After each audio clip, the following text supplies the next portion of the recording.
Continuando com a gravação de vídeos que relacionem a literatura da minha tese, depois de ter feito um vídeo sobre o artigo de Bailey, que mostra as 4 dimensões do esporte, uma das inspirações das 4 dimensões foi Krista Fraley e Peter Donnelly.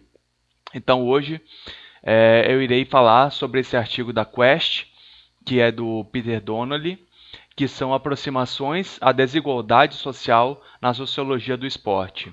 Ok? Próximo slide.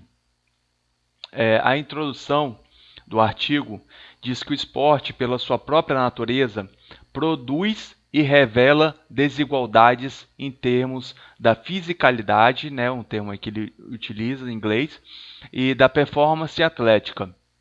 Em termos sociais, entretanto, o esporte tem sido considerado como um grande social nivelador social. Esse artigo considera a produção e a reprodução da desigualdade social no esporte, relacionando o desenvolvimento de ideias e pesquisas sobre a desigualdade social na sociologia do esporte. Especificamente, a desigualdade no esporte é considerada nos termos da progressão da reflexão para a reprodução, para enfim chegar à resistência. Todas essas três, a reflexão, a reprodução e a resistência, são teses, e a progressão da análise categórica para a análise distributiva, para enfim a análise relacional. Categórica, distributiva e relacional são níveis de análises. Esse artigo conclui com uma consideração sobre como são os modos nas quais o esporte pode estar envolvido na produção de equidade. Eu ia falar igualdade, mas eu confundi o termo em inglês. Mas é equidade social, ok? Ele tenta apontar algumas soluções no final. Essas soluções são aquelas que depois inspiram o Bailey a dividir em 4 categorias, ok? É interessante que nesse artigo ele cita um dos autores que faz parte da nossa tese, que é Pierre de Coubertin, que foi o criador dos Jogos Olímpicos Modernos, e ele cita que o Pierre de Coubertin diria que o esporte seria uma democracia de habilidade, por conta da sua ideia de que os Jogos Olímpicos eram mais baseados na participação do que, no caso, o resultado, na época de Coubertin, dos Jogos Modernos, né? Hoje em dia já é outra coisa, né? Os Jogos Olímpicos se modificaram, a parte comercial se modificou e acabou se tornando uma outra coisa. Mas ele diz que realisticamente os atletas olímpicos já fazem parte de um grupo de elite ou seleto, ok? Então isso daí já revela alguma desigualdade, né, nesse ranqueamento de alguns atletas, na questão de vários países. E ele fala que as visões da desigualdade social seriam muito mais complexas e poderiam entrar no espectro político, desde as visões de direita da desigualdade social sendo inevitável, que seria um darwinismo social, ou que ela seria necessária para criar incentivo, que seriam as ideias de direita conservadoras, ou as visões de esquerda de que a desigualdade social é errada e deveria ser eliminada pela democracia, que é a ideia da democracia social, ou a revolucionária, que seria a marxista, né? Que no caso a desigualdade social só seria resolvida através da revolução. Próximo slide. Então, a primeira tese que ele coloca aí é da reflexão. A tese da reflexão seria uma tese passiva que diria que o esporte é um microcosmo da sociedade. E era muito popular na década de 60 e 70. Então, essa tese seria simplesmente olhar para a sociedade e dizer que o esporte seria parte dela e, portanto, estaria relacionada às desigualdades que existiriam na sociedade, também existiriam no esporte, simplesmente por fazer parte. Então, é uma tese muito passiva. Próximo slide. A próxima tese seria da reprodução. Essa tese da reprodução já coloca um caráter um pouquinho mais dinâmico, que ele sugere que ele não é simplesmente uma reflexão passiva da sociedade, mas uma força ativa que está envolvida na reprodução de um status quo na sociedade de geração a geração. Então, simplesmente não seria algo dado como uma reflexão, mas é algo que é reproduzido de geração a geração, ok? Então, essa teoria da reprodução já dá um caráter um pouquinho mais dinâmico à tese da desigualdade social. Próximo slide. Já a tese de resistência já chegou demonstrando que vários movimentos, né, que ocorreram na sociedade canadense e em outros lugares que levaram ou como a crítica feminista ao esporte, né, que levou a essa tese, que veio do desenvolvimento da reflexão para a reprodução, e, enfim, chegar à resistência. E aí não coloca que os indivíduos são simplesmente agentes passivos em um processo de uma geração única, perdão. Eles não são simplesmente os consumidores, né, de ópio das massas, né? Eles não estão desprovidos de conhecimento das forças envolvidas. Às vezes estão, mas podem ser acordados, podem se tornar indivíduos que percebam a desigualdade sendo reproduzida e queiram acabar com a manutenção desses status de subordinação, né? Eles não são simplesmente agentes passivos moldados ou modelados pela sociedade. Na tese da resistência, o esporte é visto como o quê? Um terreno em disputa. Então, os indivíduos são vistos como ativos, como agentes reflexivos e que podem valorizar o esporte como significativo e benéfico em vários aspectos de suas vidas, ao mesmo tempo que estão conscientes de que existem grupos que governam e que tentam usar o esporte como instrumento de controle, ok? Então eles podem tentar mudar as condições para que as práticas esportivas sejam reconhecidas e mudar as condições para acabar com essa manutenção do status de subordinado. E que essas tentativas de resistência muitas vezes podem ter um efeito negativo, ok? Para reforçar as condições da sua subordinação. Então, a principal questão da tese da resistência é que é um terreno em disputa e que existe uma agência, ok? Então, que os indivíduos podem resistir a essa reflexão que foi feita e a essa reprodução que vem de geração em geração. Próximo slide. Na questão das análises, a primeira é a análise categórica. Okay? Então, identificam diferenças nas características ou comportamentos entre características individuais, entre categorias de indivíduos que têm sido estabelecidos e definidos como tendo alguma significância. Okay? Então, essas diferenças podem ser qualquer diferenças sociais.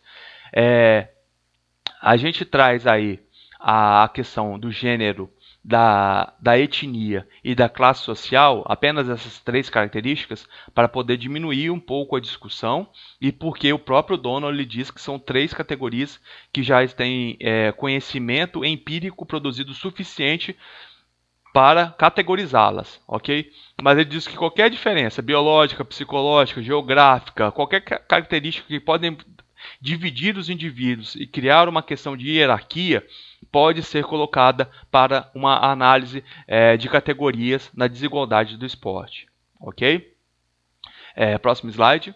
Já na análise distributiva, ele começa a dizer que não é simplesmente a característica individual que faz a diferença, mas sim a distribuição de oportunidades disponíveis para essas categorias, ok? Não é simplesmente por pertencer a determinada categoria que ocorre essa desigualdade, mas que pertencente a essa categoria, as oportunidades que são dadas a essa categoria são diferentes, ok? Então ele começa a demonstrar classe social, gênero, etnia, etc., como essas oportunidades do esporte, de práticas, de carreira, de várias coisas, são maiores ou menores dependendo da categoria a qual a pessoa pertença. ok? Se a pessoa é mais velha, se é mais nova, se mora em determinado lugar, se mora em outro lugar, a questão de xenofobia. Então tem várias questões envolvidas, ok? Próximo slide. Já no nível de análise relacional, ele muda a noção das categorias discretas e a distribuição dos recursos entre essas categorias para considerar as relações sociais, ok? Então ele fala que esses problemas na distribuição não se dão também simplesmente, como diria Adam Smith, como uma mão mágica, né? Mas isso se dá por conta de relações, ok? Então alguns grupos, algumas categorias de grupos acabam interferindo nessas distribuições, então as relações que acabam produzindo essa diferença, ok? Na análise relacional, o esporte e outras formas culturais são vistas como representações culturais das relações sociais. Então, eles começam a assumir que as práticas esportivas são produzidas historicamente, socialmente, construídas socialmente e definidas culturalmente para servir os interesses e as necessidades de grupos poderosos na sociedade. Entendendo? Então ele entende, no caso, a questão da hegemonia, no sentido gramsciano, que ela acaba aparecendo como natural e sendo normal ser dominado. Entendeu? Então há um refinamento nessa análise. Entendeu? A análise de Donnelly. Próximo slide. Ele começa a falar na questão das democratizações, que no caso são as soluções. Então a comercialização do esporte, ele começa a dizer que pode ser em partes uma solução ou não. Porque a comercialização do esporte numa sociedade capitalista vai começar a querer abarcar todas as pessoas. Então, falando, por exemplo, na questão de gênero, o dinheiro em si não possui gênero, apesar de estar geralmente nas mãos de uma categoria mais do que na outra. Porém, na sociedade capitalista, ela quer que cada vez mais pessoas consumam. Então, isso vai acabar produzindo alguma igualdade ou desigualdade na questão do esporte. Então, pode ser uma solução, é uma democratização. Na questão governamental, a mesma coisa. Existem, como a gente falou no começo das questões políticas, existem questões também no governamentais relacionadas à política que podem dizer que tem governos progressistas que querem mesmo produzir algumas políticas progressistas, ok? Mas existem alguns governos que simplesmente usam uma retórica que o esporte é interessante, sendo que ele é simplesmente mais uma ferramenta de dominação. Como a gente pode perceber. Nas instituições educacionais é a mesma coisa. Pode falar que o esporte educa. E sim, o esporte educa, mas educa para quê? Para quem? Para qual intenção? Para uma intenção conservadora das ideologias brancas, masculinas, de classes altas, ok? Para essas ideologias, ou ele tenta ser um pouco mais equalitário, tenta trazer mais equidade, tenta ser mais igualitário, tenta ser mais democrático, tenta dar mais representatividade, entendeu?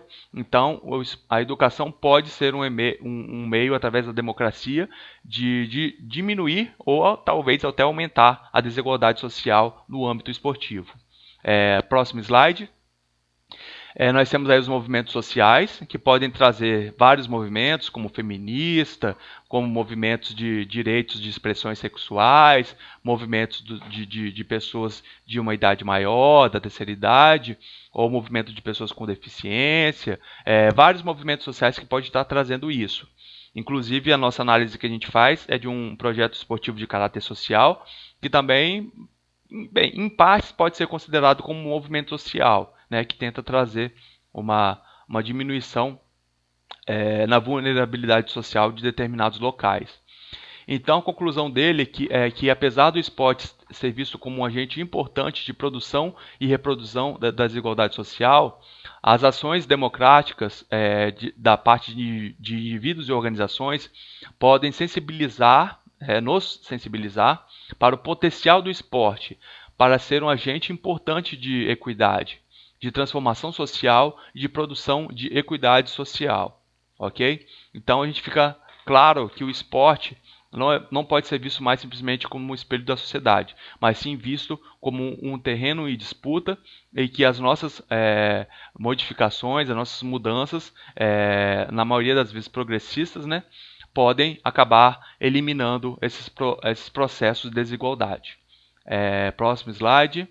Nós começamos a ver que ele também fala de Bourdieu, né, de esporte e classe social. Também usa Bourdieu para falar da distinção da crítica do julgamento de gosto, na questão do hábitos, que a gente tratou no vídeo anterior. É a questão do Bourdieu e Passerson na reprodução da educação, na sociedade e na cultura. Ok? Próximo slide. Para finalizar, nós temos aí o último slide, que fala de um dos temas educacionais do olimpismo, que é o respeito pelos outros, que é tema de um dos vídeos da Binder 2012, né, falando do movimento olímpico, o que ele ensina, o que ele fala que o respeito pelos outros, dos 5 temas educacionais do olimpismo, é quando os jovens, né, crianças jovens, que vivem um mundo multicultural, aprendem a aceitar e respeitar a diversidade, praticam um comportamento pessoal pacífico, promovem a paz e a compreensão internacional. Esse é o texto desse tema educacional. E aí nós temos 3 categorias, que são as categorias que o Donald traz como as que têm mais evidências empíricas, né? A de etnia, aí nós temos aí Jesse Owens, na Olimpíada Nazista de 36, a Marta, jogadora de futebol, o esporte mais popular no país onde é mais popular e a maior vitoriosa. Porém, por ser mulher, ela não recebe tanto reconhecimento como receberia se fosse um homem. Então, a categoria de gênero sendo colocada. E a última aí, falando sobre classe social, nós temos aí George Best, é um jogador do Reino Unido, que foi ídolo de muitas crianças, que estava sendo, numa Irlanda do Norte, que estava sendo destruída por uma guerra política, religiosa, em vários aspectos. Então, servia como uma inspiração para poder suportar a dor daquela relação. Ok? Muito obrigado e até o próximo vídeo.